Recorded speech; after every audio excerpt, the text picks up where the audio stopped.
खुशी, मैं जानती हूँ बेटा तुम बहुत नाराज हो। तुम्हारी फ्रेंड ने तुम्हें जो कुछ भी कहा उस पर, लेकिन बेटा हमारा घर बजट पर चलता है। हम जितना पैसा खर्च कर सकते हैं उसी में जीने की आदत डालनी चाहिए ना। मम्मी जी, मैं कहाँ महलों की उम्मीद लगाए बैठी हूँ। मैं सिर्फ इतना कहना चाहती हूँ कि हम लोग कम से कम ठीक ठाक जिंदगी तो जी सकते हैं। एक सैलरी क्लास का आदमी भी अपनी जिंदगी अच्छी तरह से जी सकता है। सिर्फ बात होती है तो बजट ठीक तरह से प्लान करने की। उन्हीं पैसों में एक बेटर लाइफस्टाइल मेंटेन किया जा सकता है। बस पैसे मैनेज करने आने चाहिए।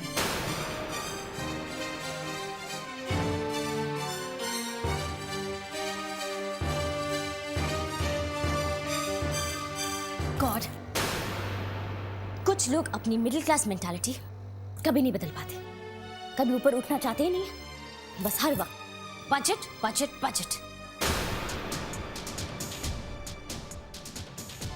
खुशी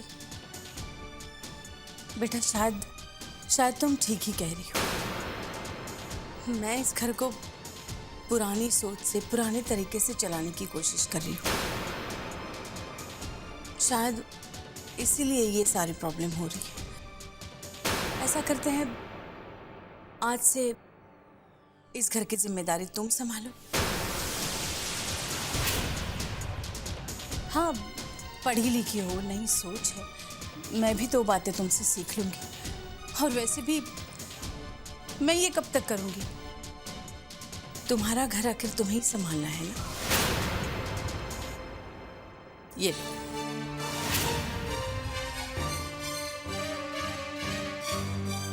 आज से जो तुम कहोगे वही होगा।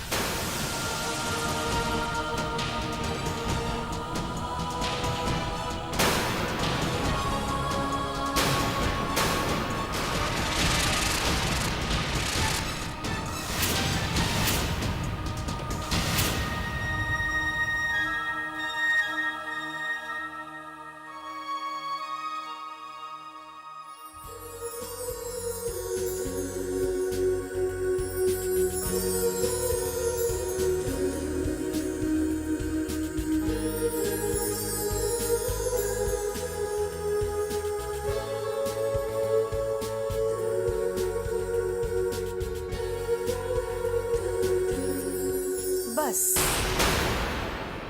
बहुत कर ली तुमने एक आदर्श पत्नी बनने की एक्टिंग। एक प्रेमिका और एक पत्नी का ये खेल आज खत्म हो जाएगा। प्रेमिका पति को लेकर आसमान में उड़ जाएगी और बेचारी पत्नी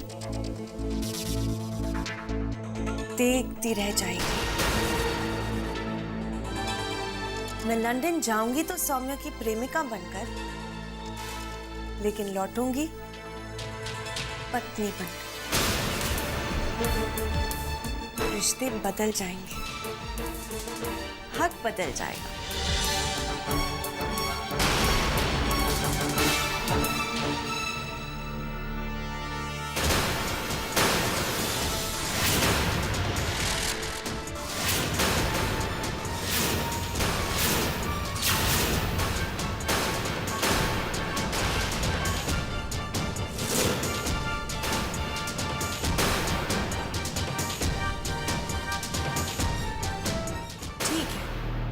ये सिंदूर की डिब्बी तुम ही रख लो।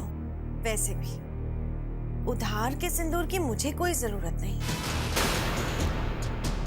जब हम यहाँ नहीं होंगे ना, इसी डिब्बी के सिंदूर से रोज अपनी मांग सजाना और सौम्य को याद करना,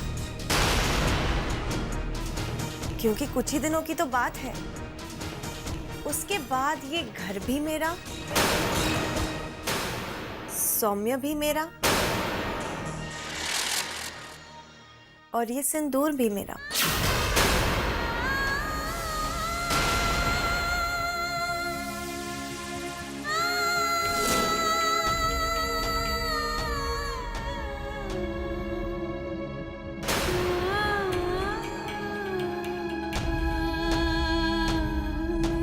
चलो सौम्य,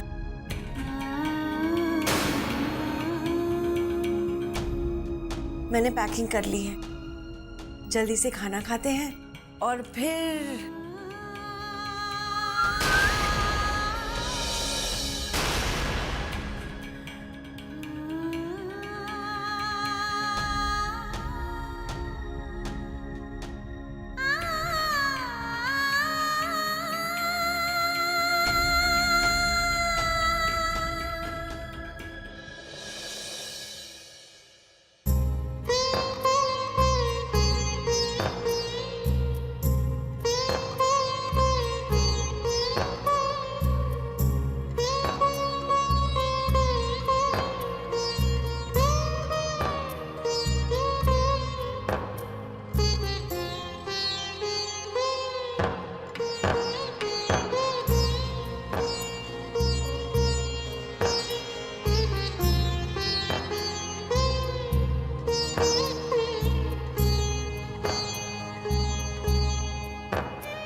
इतने तुम दूर कैसे हो चले हो, दिल को कुछ पता ही ना चला।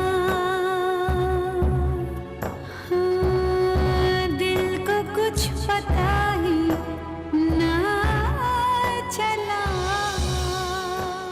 आज मैं हार गई राम जी, आज मैं हार गई।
बाबूजी हाँ बड़े मालिक, कैसे हो रघु? बस आपकी मेहरबानी। बाबूजी वो अचानक, मेरे कहने का मतलब है कि बिना किसी फोन के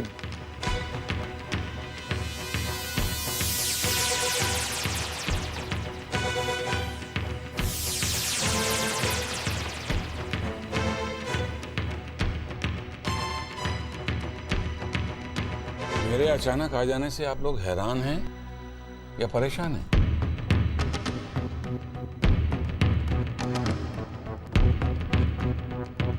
मुझे अपने ही घर में आने के लिए किसी को बताने की या इजाजत लेने की दरकार नहीं है। और इस घर में कोई भी अपना या कोई भी बाहर से बड़ा आए, उसके पांव छूने के संस्कार हमने दिए हैं तुम्हें। जी बाबूजी। मेरे बिन बाबूजी। इधर आ।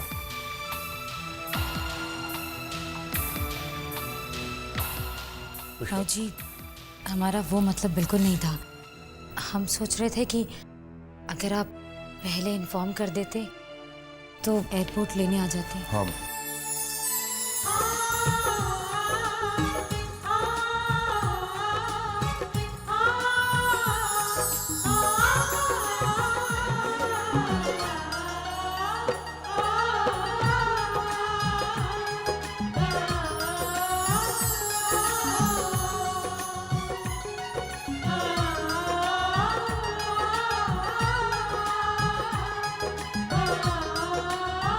अरे तुम सचमुच परी हो।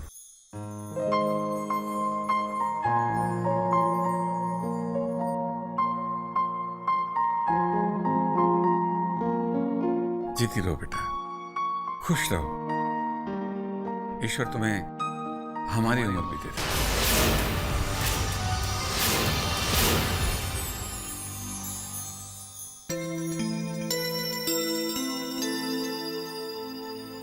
सौम्य की जीवन संगनी।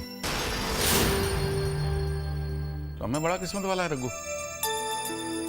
इतनी सुंदर, इतनी सुशील पत्नी मिली है उसे।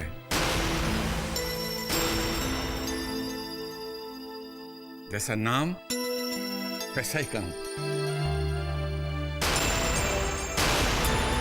बैठो बेटा। सच बात यह है कि बेटा मुझे सौम्य की शादी अटेंड करने का बहुत शौक था। वो अपनी हार्ट सर्जरी की वजह से बाबूजी। मैं बात कर रहा हूं ना, मैं बात कर रहा हूं।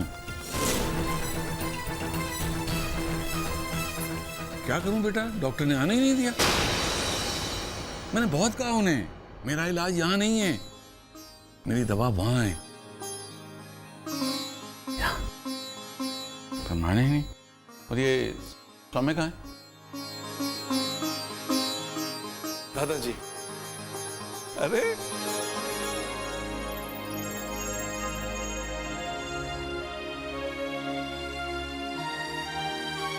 तो कितना बड़ा हो गया,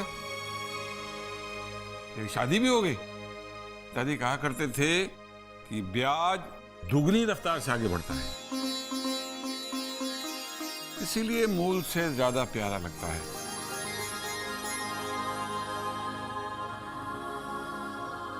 ये बच्ची कौन है?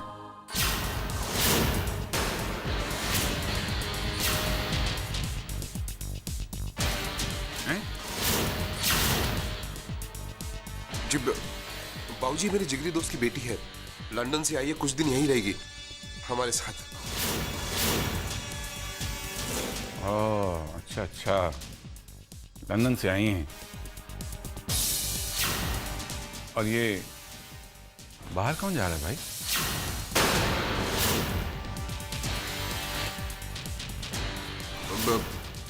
जी सौम्य जा रहा है कुछ बिजनेस के काम से लंदन। सौम्य कहीं नहीं जाएगा, सौम्य कहीं नहीं जाएगा।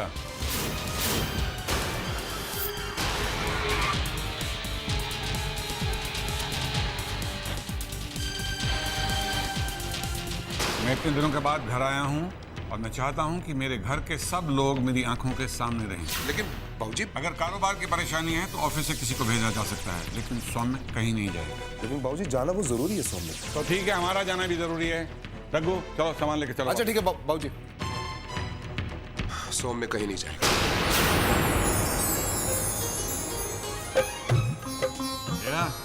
अरे मुझे इस बच्चे से बहुत बातें करनी है, क्यों बेटा?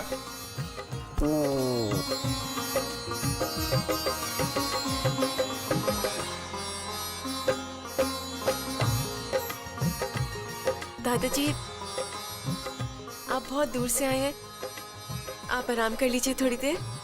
तुझे देख लिया, सारी थकावट दूर हो गई। चलो रघु, आइए बाबूजी, ऊपर ले जाइए। ऊपर जाना। हाँ जी।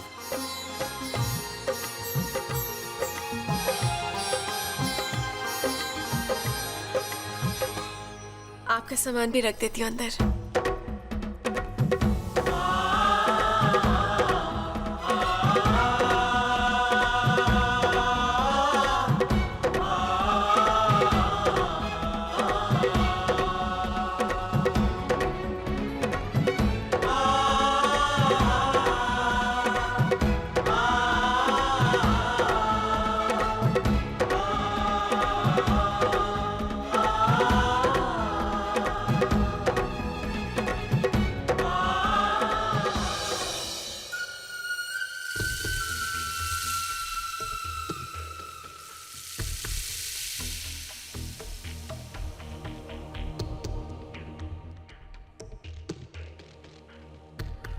अगर बाबूजी 5 मिनट देरी से आ जाते, कम से कम संजना और सौम्या एयरपोर्ट के लिए निकल जाते तो कोई टेंशन ही नहीं होती। मैंने अभी के लिए बाबूजी को तो कह दिया है कि संजना मेरे दोस्त की बेटी है, लेकिन बाबूजी की अनुभवी नजरों के सामने बात हम कब तक छिपा के रख सकते हैं? And the most important thing, बाबूजी को गुरुजी की भविष्यवाणी पता नहीं चलनी चाहिए। अगर पता चल गई ना तो बहुत प्रॉब्लम। प्लीज अबे, मैं वैसे ही बहुत टेंस्ड हूँ, तुम मुझे और टेंशन मत दो। लेकिन मैं जानती हूँ कि बाबूजी के सामने मुझे परी को अपनी प्यारी और लाडली बहू की तरह ट्रीट करना होगा। नहीं तो बहुत बड़ी मुसीबत खड़ी हो जाएगी हमारे लिए। और अपने चमेली से कहो कि वो अपनी जबान पर कंट्रोल रखे।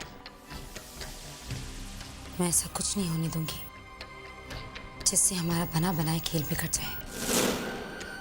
Don't worry. संजना, देखो दादाजी के सामने। सुन चुकी हूँ सौम्या, दादाजी के सामने हम दोनों की बात आ गई तो मुश्किल हो जाएगी, प्रॉब्लम हो जाएगी, वो हर्ट हो जाएंगे। दादाजी मुझे बहुत चाहते हैं। यूं कह लो कि सारे खानदान में मैं ही उनका लाडला हूं। काम करते जब तक वो यहाँ है, तुम अपने घर चले जाओ।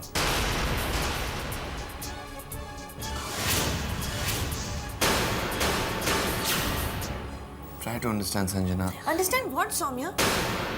मैं यहाँ से चली जाऊं, परी के सामने अपनी हार मान लूं?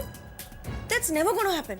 तुमने देखा आज जब वो तुम्हारा सामान लेकर जा रही थी, रंग खिल उठा था उसका। समझने की कोशिश करो संजना, हमारी जरा सी लापरवाही की वजह से सारा काम बिगड़ जाएगा।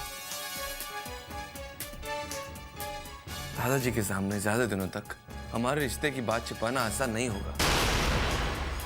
देखो तुम अपने घर भी चली जाओगी तो क्या हुआ, हमेशा मेरे दिल में तो रहोगी ना। नहीं सौम्या, मैं यहाँ से नहीं जा सकती। और देखो, पापा ने ऑलरेडी दादाजी को बता दिया है कि मैं उनके दोस्त की बेटी हूँ। मैं यहाँ मेहमान बन के रह लूंगी सौम्या, लेकिन मैं नहीं जा सकती। मैं कोई गड़बड़ नहीं होने दूंगी। अगर मैं यहाँ से चली गई तो वो परी कुछ ज्यादा ही उड़ने लग जाएगी। परी के पर काटे बिना मुझे चैन नहीं आएगा। राम जी, आपने हर मुश्किल में मेरा साथ दिया है। जब जब मुझे आपकी मदद की जरूरत पड़ी है, आपने मुझे दुविधा से निकाला है। आज एक पल के लिए मुझे लगा था कि मैं हार गई। मैं सौम्य को हमेशा के लिए खो दूंगी, लेकिन आज भी आपने दादाजी को अपना आशीर्वाद बनाकर यहाँ भेज दिया, जिसकी वजह से अब सौम्य लंदन नहीं जा रहे हैं। अब मुझे पूरा विश्वास हो गया है कि मैं अपने प्रण में कामयाब जरूर होंगी। मुझे सौम्य का प्यार जरूर मिलेगा।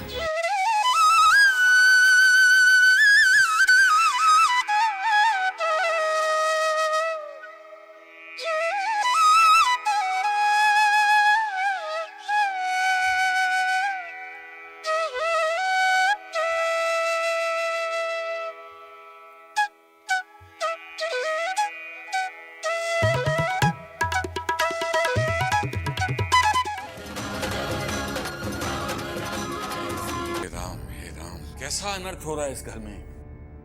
नई नवेली दुल्हन के साथ ऐसा व्यवहार? रघु, ये काम्या झोली फैलाकर मांग के लाई थी परी को, और उसके घर में आते ही इसने गिरगिट की तरह रंग बदल लिया, मन मैला कर लिया।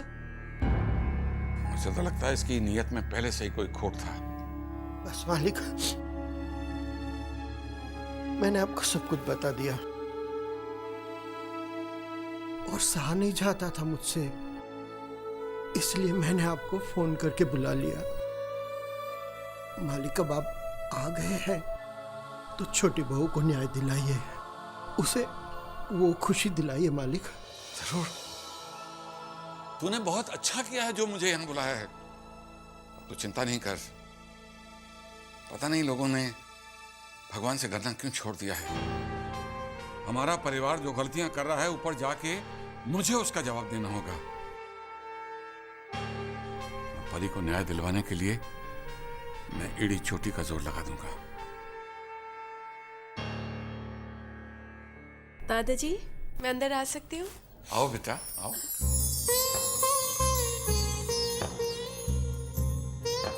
ये लीजिए आपका बादाम वाला दूध। तुम्हें कैसे पता चला मेरी आदत का? रघु काका, आपको याद है ना, आपने तो मुझे बताया था दादाजी की नापसंद और पसंद का। अरे हाँ हाँ मालिक, आपको पता है जब छोटी बहू नई दुल्हन बन के इस घर में आई थी तो एक दिन उसने मुझे घर के सभी लोगों के पसंद नापसंद के बारे में पूछा था, तब मैंने बताया था। आज तक याद है। जीती रहो बेटा, खुश रहो बेटा। अच्छे संस्कारों को दिखाने की जरूरत नहीं होती, वो खुद नजर आते हैं। अच्छा, अब तुम जाओ, तुम थकी होगी, आराम करो। गुड नाइट दादाजी। गुड नाइट रघु काका। Good night.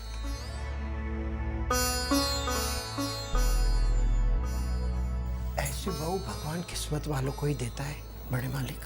हाँ रघु, ऐसी सुंदर, सुशील और सुगढ़ बहू तो चिराग लेकर ढूंढने जाओगे तो भी नहीं मिलेगी। लेकिन ये घर वाले कद्र करना नहीं जानते। रघु, एक बात मेरी समझ में नहीं आ रही। अगर सौम्य संजना को चाहता था तो उसने परी से शादी क्यों की? मालिक, ये बात तो मेरी समझ में भी नहीं आ रही।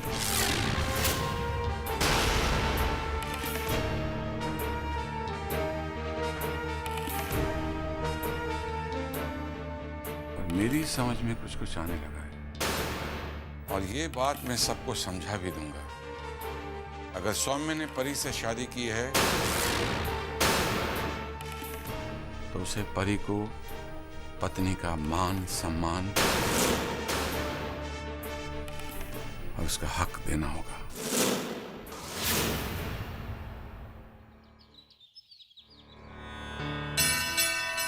धर्म न दूसरे सत्य समान, आगम निगम पुराण बखाना।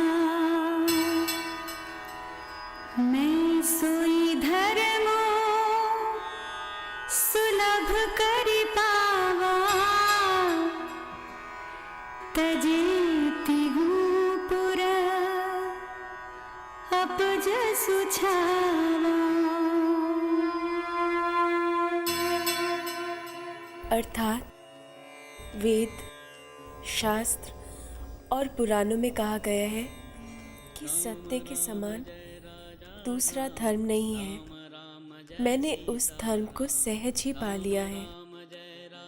इसका त्याग करने से तीनों लोकों में अपयश आ जाएगा।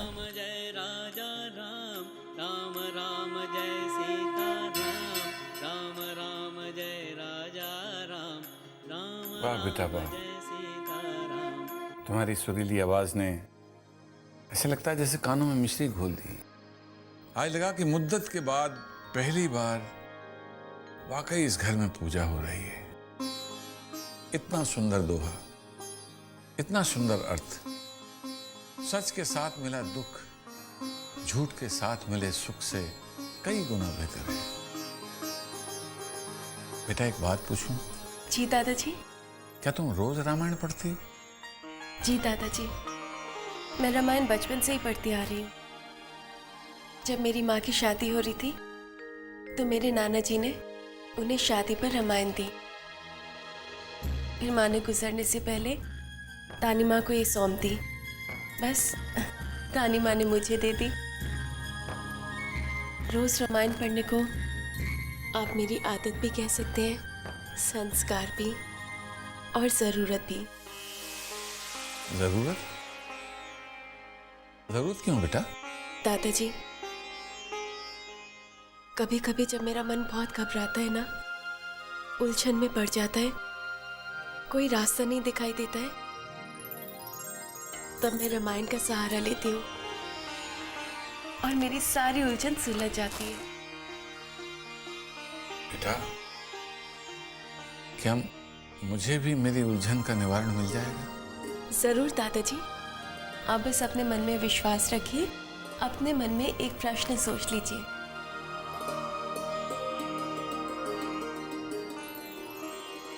मैं रामायण का एक पन्ना खोलती हूँ, आपको आपके प्रश्न का जवाब मिल जाएगा।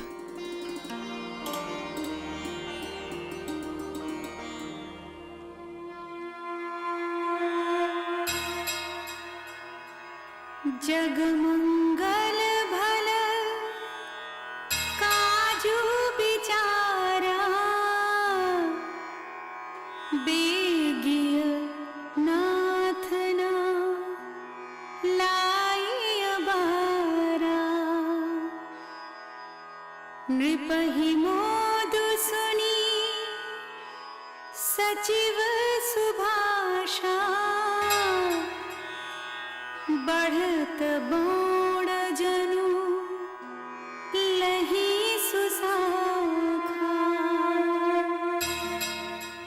अर्थात आपने जगत भर का मंडल करने वाला भला काम सोचा है। हे नाथ, शीघ्रता कीजिए, देर न लगाइए। मंत्रियों की ये सुंदर वाणी सुनकर राजा को ऐसा आनंद हुआ मानो बढ़ती हुई बेल सुंदर डाली का सहारा पा गई हो। इसका एक सरल अर्थ ये भी है कि आप जिस मंशा से यहाँ पे आए हैं वो जरूर पूरा होगा। वाह बेटा वाह, तूने मेरी उलझन का निवारण कर दिया। बहुत दुनिया घूमी है मैंने, भांत भांत के लोगों से मिला हूं बेटा, और आज मुझे मेरी ही बच्ची ने शिक्षा दी है, मेरी बेटी ने मुझे दीक्षा दी है। शुक्रिया बेटा, शुक्रिया मेरे बच्चे।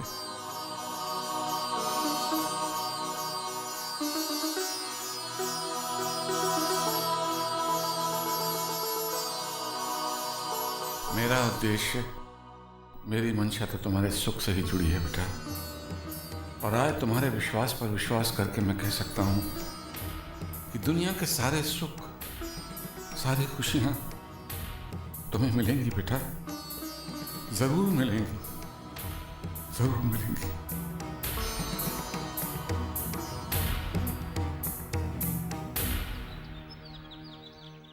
खुशी, एक कप चाय में। हाँ रोहित, वो क्या बात है रोहित, क्या देख रहे हो? नहीं, कुछ नहीं। Cornflakes, white bread, brown bread, fruits, juices, butter, jam. हमारे रोज के नाश्ते से कुछ डिफरेंट है। हाँ? रोहित, जमाना बदल रहा है, अब तुम भी इस नए लाइफस्टाइल की आदत डाल लो, क्योंकि अब से इस घर को संभालने की रिस्पॉन्सिबिलिटी मुझे दे दी गई है।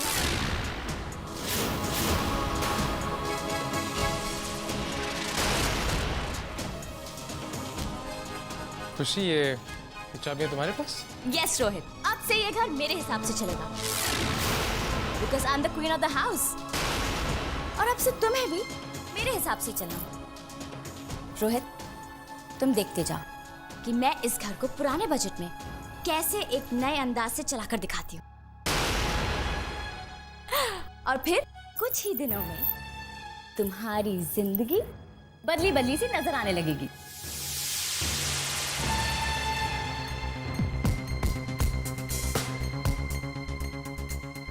क्या बात है रोहित, तुम खुश नहीं लग रहे हो? नहीं नहीं, ऐसी तो कोई बात नहीं। वो एक कप चाय मिलेगी?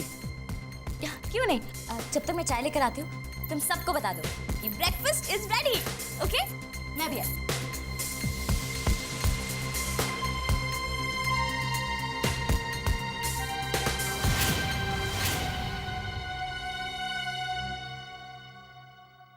Good morning mom, good morning dad. Good morning.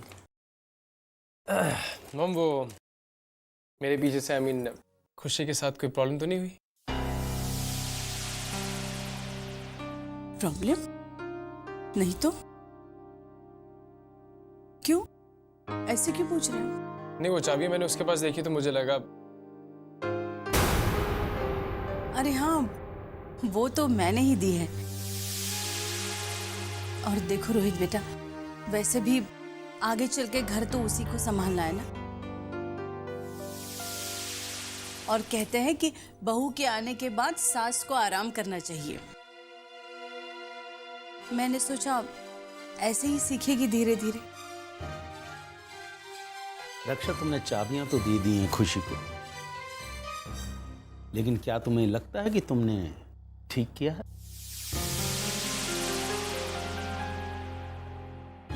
मेरा मतलब है कि उसका जो ना समझी वाला एक एटीट्यूड है, खैर छोड़ो। मुझे नहीं लगता कि आगे चलकर इसका नतीजा अच्छा निकलने वाला है। देखिए प्लीज, अब काम शुरू होने से पहले ही नतीजे पर मत पहुंचिए।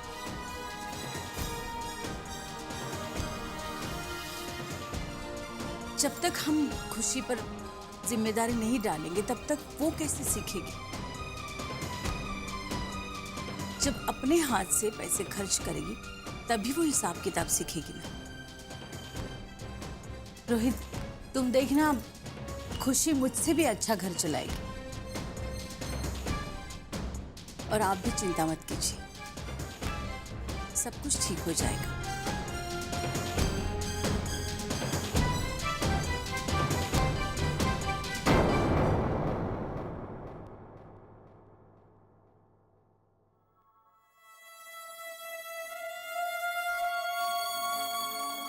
दीजिए।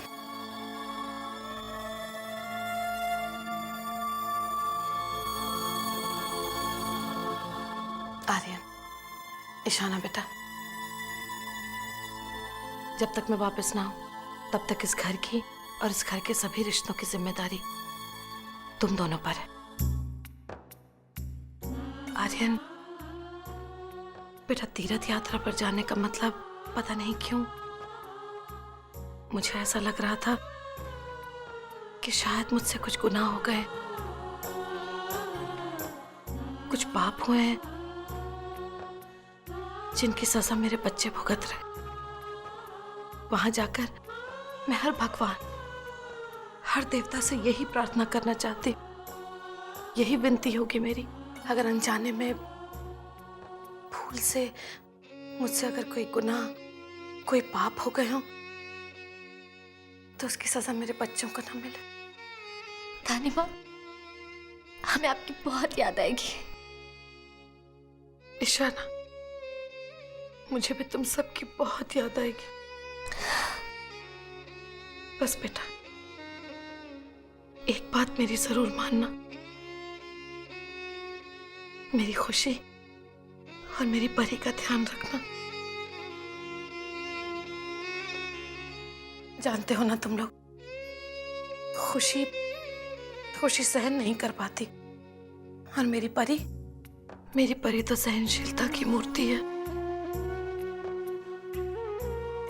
ईशाना, उन दोनों की ताकत और कमजोरी को तुम्हारे हवाले करके जाऊंगी। मेरी दोनों बच्चियों का ख्याल रखना।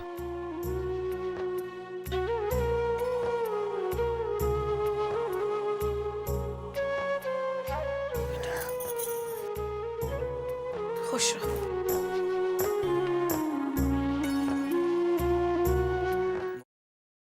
परी बेटा, तुम भी बैठो ना।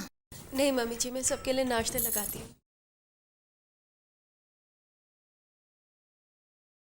जब से परी इस घर में आई है, अभय को तो सिर्फ परी के हाथ की चाय अच्छी लगती है। जी बाबूजी, और खाना भी बहुत अच्छा बनाती है परी।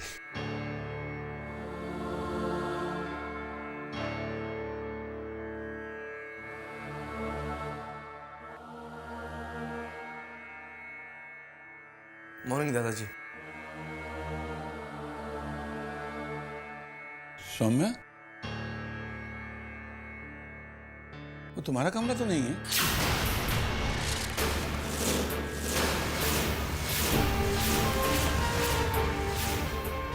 तुम वहां किधर से आ रहे हो? दादाजी वो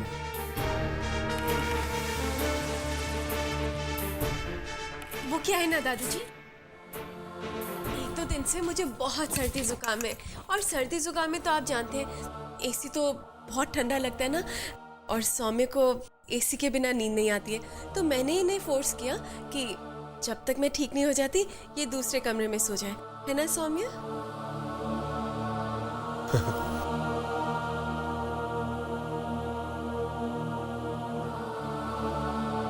ये बात तुम भी तो मुझे बता सकते थे। हाँ?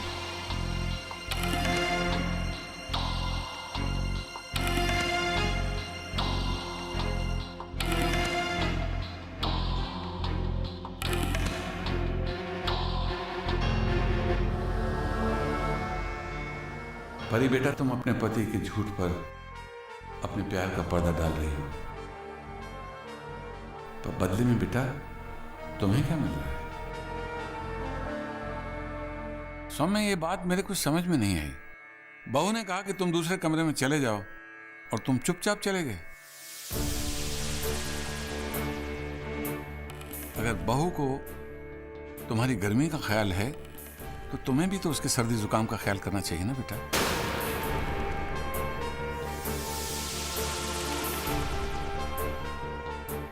बेटे, जीवन साथी का मतलब यह होता है कि दोनों एक दूसरे की भावनाओं को समझें। मैं तुम्हें हर पल बहू के साथ देखना चाहता हूं।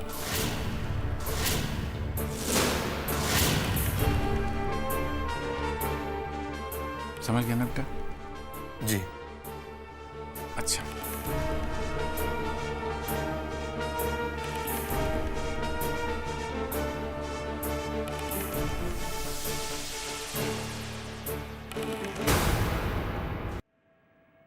सौम्य, तुम्हें ऊपर वाले कमरे में शिफ्ट होना ही पड़ेगा बेटा।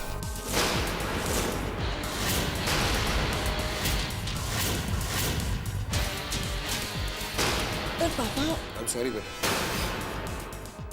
आज ये सर्दी जुकाम वाली झूठी कहानी, तो उस कहानी में बाबूजी को विश्वास तो हो गया, लेकिन कल हम कौन सी झूठी कहानी सुनाएंगे उन्हें?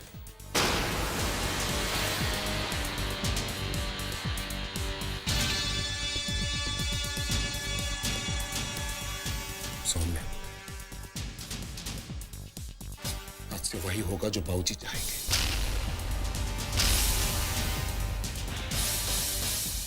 काका, सौम्य का सामान ऊपर कमरे में भिजवा दीजिए, पर हाँ, बाबूजी को ये बात पता नहीं चलनी चाहिए।